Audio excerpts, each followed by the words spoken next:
Hello students, आज हम topics cover करेंगे equivalent circuit of three phase induction motor. तो ये three phase induction motors generalize transformer के जैसा ही है। So its equivalent circuit is similar to that of transformer. तो हम लोग अभी देखेंगे कि here we consider only one phase motor. यहाँ पे एक में फेज मोटर का एक कंसीडर करेंगे और यहाँ पे लेंगे स्टेटर का मॉडल लेंगे और यहाँ पे stator R1 X1 I2S equal to K I2S। तो R1 जो हमारा है ये रिप्रेजेंट करेगा, आप देखिएगा इसको, ये हमारा R1 रिप्रेजेंट करेगा stator resistance per phase, X1 stator leakage reactance per phase और हमारा I2S rotor current per phase equal to rotor current phase refer to stator I2S equal to K I2S। ये हमारा होगा rotor current per phase refer to starter. और ये हमारा I0 जो है no load current per phase, ये दो पार्ट में स्प्लिट हुआ। I म्यू जो मैग्नेटाइजिंग करंट कंपोनेंट है नो लोड करंट का, और ये वर्किंग कंपोनेंट है I0 का, यानी कि नो लोड करंट का। X0 और R0 ये कोर लॉस कंपोनेंट पर फेज है। तो इस तरह से हम इसको स्टेटर का ये मॉडल पहले लेंगे। Equivalent circuit three phase induction motor को जब पहले बनाने से पहले इसको हम स्टेटर का एक मॉडल लेंगे। यू कैन नोट डाउन और take a screenshot. Okay,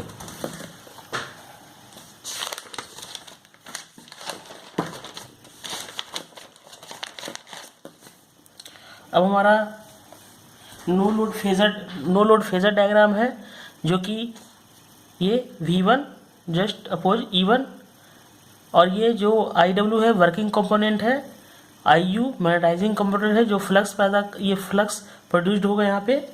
अब यहाँ पे जो नो लोड करंट था ये लैग्स करेगा, I0 जो है लैग्स बिहाइंड V1 से करेगा कितने एंगल से 90 डिग्री, जो लैग करेगा क्लॉकवाइज करेगा।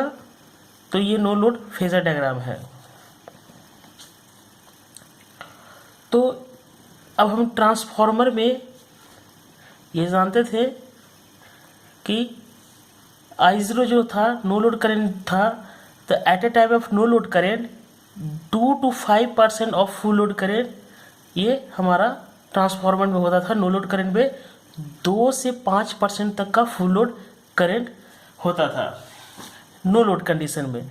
But three phase induction motor में जब नो लोड करंट 25 से 40% होगा और फुल लोड करंट I1 में।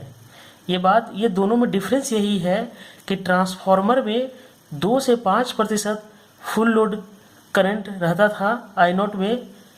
I0 में 2 से 5% फुल लोड करंट रहेगा, और थ्री फेज इंडक्शन मोटर में आपका 25 से 40% रहेगा। क्योंकि इसलिए भी होता है क्योंकि आपका जो स्टेटर और रोटर का जो एयर गैप है वो बहुत कम होता है, इसलिए इसका 25 से 40% नो लोड करंट होता है। अब आपका रोटर मॉडल जो है वो रोटर मॉडल इस प्रकार का बनाया हुआ है। जस्ट इसके पहले मैं आपको स्टार्टर मॉडल बताया था, अब ये मोटर का रोटर मॉडल है। I2S जो कि आपका रिप्रेजेंट करता है रोटर करंट पर फेज, चूँकि I2S है रोटर का है और I1S था स्टेटर का। तो यहाँ I2S rotor current per phase, R2 rotor resistance per phase, SX20 हमारा जो होगा यहाँ पे, आप यहाँ से देखिएगा तो ये आपका ये X2 रोटर रिएक्टेंस, ये आपका रोटर रिएक्टेंस आपका ये इम्प्लाई करेगा। F2 equal to S into F1। ये पिछले वीडियो में मैंने इसका बताया था कि रोटर का फ्रीक्वेंसी और स्टेटर का फ्रीक्वेंसी कैसे S इंटू F1 है, ये डेरिवेशन पिछले क्लास में बताया था। अब यहाँ पे E2S सप्लाई दिए, वो इक्वल टू हो जाएगा SE20। ठीक है, ये आपका E2S इक्वल टू SE 20 हो जाएगा। ओके, एस हमारा स्लिप रहेगा। तो रोटर मॉडल पर फेज का निकालेंगे तो हमारा एक ओम्स लॉ, इसमें से ओम्स लॉ के अप्लाई करेंगे तो उससे हमारा करंट का जो है ये निकालेंगे IS2।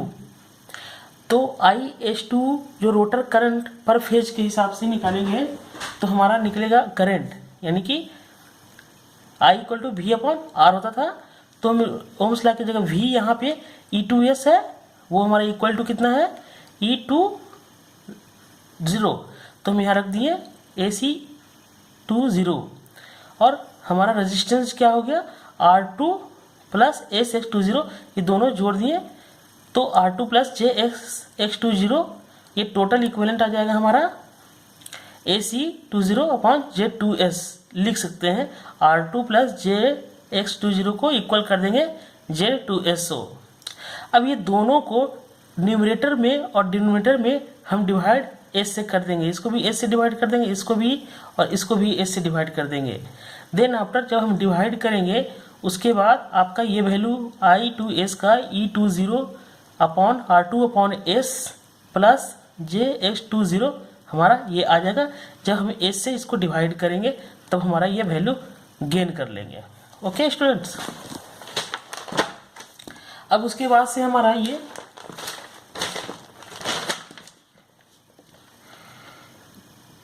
Then after we have gain this circuit, ये हमारा फ्रीक्वेंसी F2 = F1 होगा एट स्टैंड स्टिल कंडीशन में। हमारा ये सर्किट होगा रोटर का एट स्टैंड स्टिल कंडीशन में। देखिएगा, ध्यान से रखिएगा, स्टैंड स्टिल कंडीशन में, ठीक है। तो I2S = R2/S X20, F2 = F1 eight stand still condition.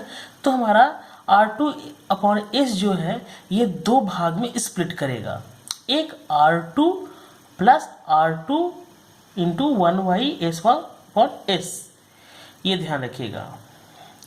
तो जो हमारा ये अभी आपको निकाले थे जस्ट ये वाला वैल्यू, ये R2/S, ये जो था आपका R2/S, ये आपका इसी को R2/S को यहाँ पे इक्विवेलेंट सर्किट में मैंने रखा।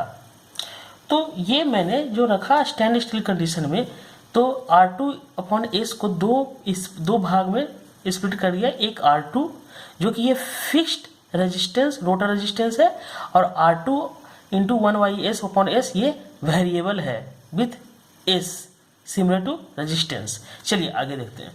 तो ये हमारा ये कंडीशन जो है R2 जो दो भाग में डिवाइड किया, R2 यहाँ पे मैंने रखा, R2/S को दो भाग में डिवाइड किया R2, और ये हमारा ये वेरिएबल जो लोड था R2 × 1/S/S जो कि मैंने यहाँ पे बताया था आपको, R2/S को दो भाग में बांटा, R2 + R2 × 1/S/S। ये मैंने देखिए यहाँ पे फिक्स्ड रेजिस्टेंस ये R2 हो गया और ये हमारा वेरिएबल रेजिस्टेंस हो गया। जो वेरिएबल रेजिस्टेंस हो गया वो हमारा R2 × 1/S/S, और ये मैकेनिकल रेजिस्टेंस लोड भी इसको कहते हैं। तो ये वेरिएबल है जो कि वेरी करेगा, S के साथ वो वेरी करेगा, and similar to load resistance, ये लोड रेजिस्टेंस भी इसको कहते हैं। अब rotor equivalent circuit per phase निकाल लेंगे। अब जब हमारा दो फेज में स्प्लिट हो गया था, अब हम इसको पर फेज रोटर सर्किट का निकाल लेंगे।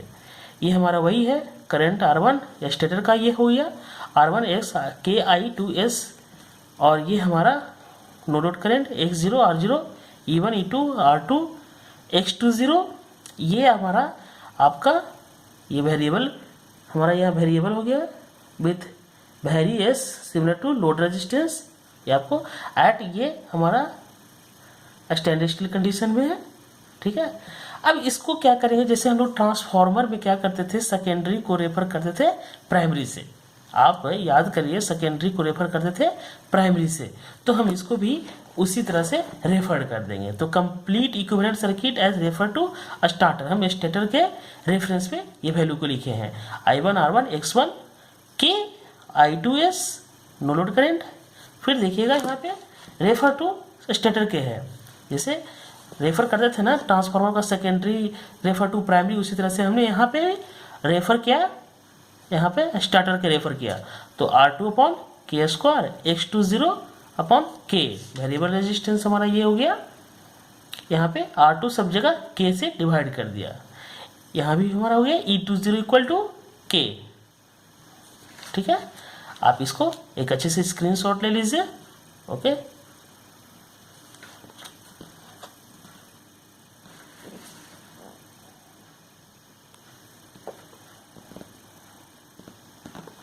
Thank you.